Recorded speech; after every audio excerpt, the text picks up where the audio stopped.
losing this giant of this man. When I would talk to him and I would see that blank stare, or when we would finish talking to longtime friends and he would say, "Mom, who was that?" And I would say, "Really?"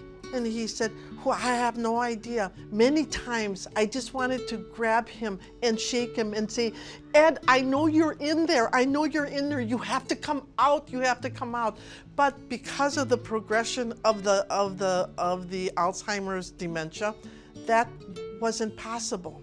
To me, it was a very personal experience. My husband now has been gone now for 5 years. It was 5 years in May that my husband passed. For probably 2 or 3 years, these were the caregiver of my husband. I would drop them off here. They would take care of my husband.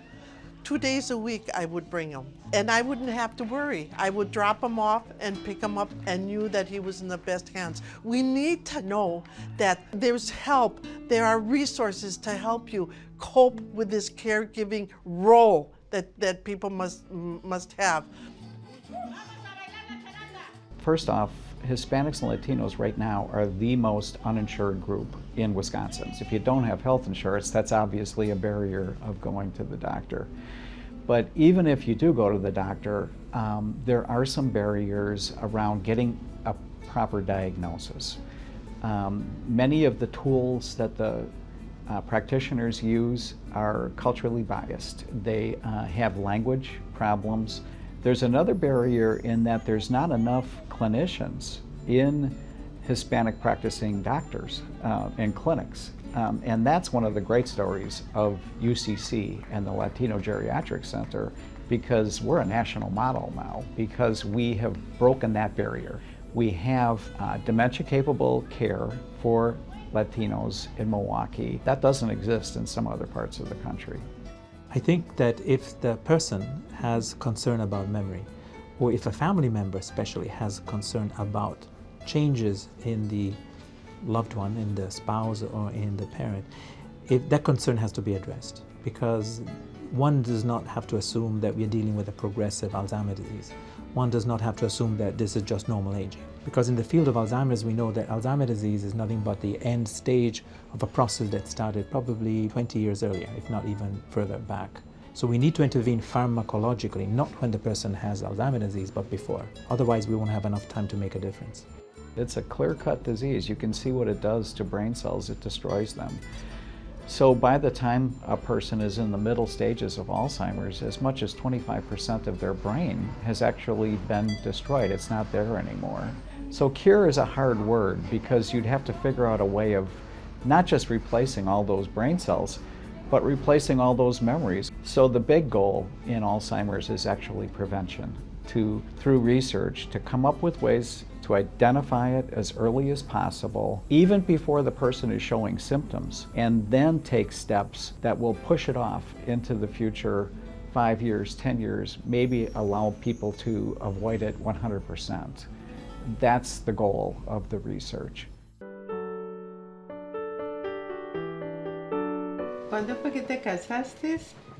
El 55. Actualmente no se conoce cura alguna o tratamiento para combatir o aliviar los daños causados por la enfermedad del Alzheimer. Sin embargo, los estudios de investigación que se han realizado durante años han ayudado a desarrollar recursos de información para concientizar a la población sobre este padecimiento y así ayudar a familias afectadas a entender cómo se puede llevar una mejor vida. Yo creo que no hay cura ahora, no va a haber cura cuando si de pronto me da, pero creo que de pronto los nietos y los bisnietos tienen una esperanza. Una cosa que creo que es importante es que la familia se involucre, no solamente la persona con que vive, sino los otros hijos o otras hijas. Y sobre todo tener mucha paciencia y mucho amor a ellos, que ellos nos cuidaron.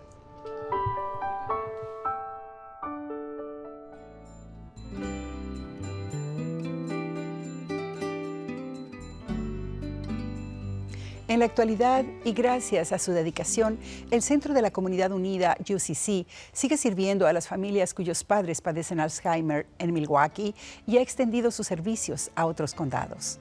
La enfermedad del Alzheimer es un desorden cerebral que causa cambios irreversibles en el cerebro.